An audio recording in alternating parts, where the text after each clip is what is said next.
Sekyere TV. We ye Effiduase Asama road no. We ye demonstration schools no. Ufra na akọ district assembly. Ha say no. Bridge na wa say no. Ba we ha say no. Aha hyase etwa amana. Enche bi ebeti asiko. Enti we no say ya me ani ankọ ho na ya anya. Ebe kakra no. Saa na etwa amana kese. Etwa amana kese a afe no na yentimi enya wo hwe ne yakofa sika kese na edi abeye eti we no adimu ya nsan no akọ weta west wo no no ana ye toso mienu nso wei eno nso ewa samakwan no so a wo baba bi a omo atwenwono na eno nso gota ba ko nso ni eno nso asase a ebu eno nungum a wo hwe a eno nso opposite hona we nso gota ba ko a sabre die eno nso so nunguma no so ehu yie pa nti we ekwan na main road na minimali kudie nti a yentimi nya ye gates ni yie any bridge ni yie ni atwen enche bia we be kese mu be bai pa said ye asase na ejirikiri bugugu mu be bai pa no so ya saman road na so demonstration opposite de toso mienu eno so eyo how kese se no so djuba ebububa hwe ano na ni say fresh pay ebububa minim so mo ye kwan ya na service na wo fom wo se die yo yesre munya hu bi we so asama road na so wo de kodi so assembly no ifie no ana jejete eno so ba ko adon de ye dangerous cry chain de gata se wa nyina hwe ne kakraka eno de dangerous hu chain ni nyina hwe se de amana na ye emunu so ana ha ni nyina memem ko we asama road no so Sekyere TV fie nsem nko a hwe etu hwe gata we ya enya de da fom kra ha ni nyina no gata kakraka wo hwe si na ye twa amama hu na ye obibi ampanifo ebesere omunye bibi mfa nkopem se atorenche bkase bi asi gata no nya gata ketu akra wo we ya asama road no so esu yie papa a chese enya de da fom main gata kakra kapa Sekyere TV yesre empanifo se muntu ho na mo mfa man ya keka ni nyina bom we gata etoso miensa gata etoso miensa ana yetwa amwa hu no dangerous asama road no so ni we akakra kapa emu so ewo yie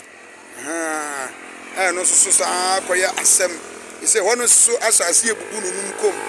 ba krem na sikwan first ya ni mo ya wo gata na bia gata na mu a wona na omu ye kwan be sese atimi anu no bubu kom ama bridge omu ye kra he se bridge na anu na yi ma gota na twa fa ho a be pema se ya emu bai ekwan na nche bi ebesi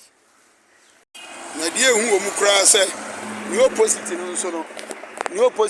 no hwe a no nso gata no nso asase emu bai no nso ho asase emu bai nche bi a eno no ye ni opposite e ba be si amana we na anim ana ohwe ba konso aka ho nso a ha ye se kurum we from Effiduase to Fiscal road no so carpenter fo no mu ho no ho nso de no so eni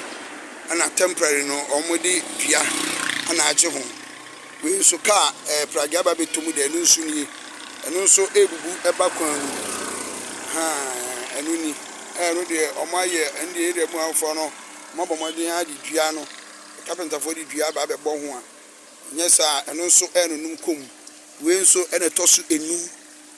ewo Sekyere East Mpatam aseya the most dangerous death traps are wa ha say ni ewo loro kwan ho no ebi eno no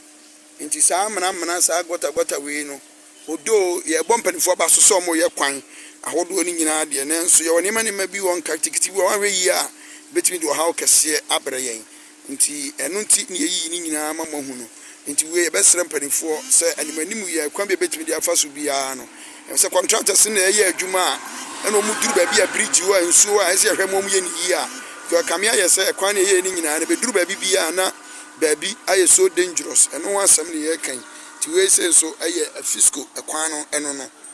fiscal road no won ma baby a carpenter for no no so me ho no na eno no ana we so ekoso last one akra no so ni hu pa DVL road no na ohwe de omode aye warning sign kra wore hwe enu ni o de warning sign na we ebe dey anatima a warning sign eno DVL road na obetima Effiduase fitam na wodi akopiem wa fisco main road no mu no eno no DVL kwan no enie hwe de aye warning sign we enua we yo we ene de warning sign ho no mu eni amana ye ka ho asem most dangerous one so ba kon so no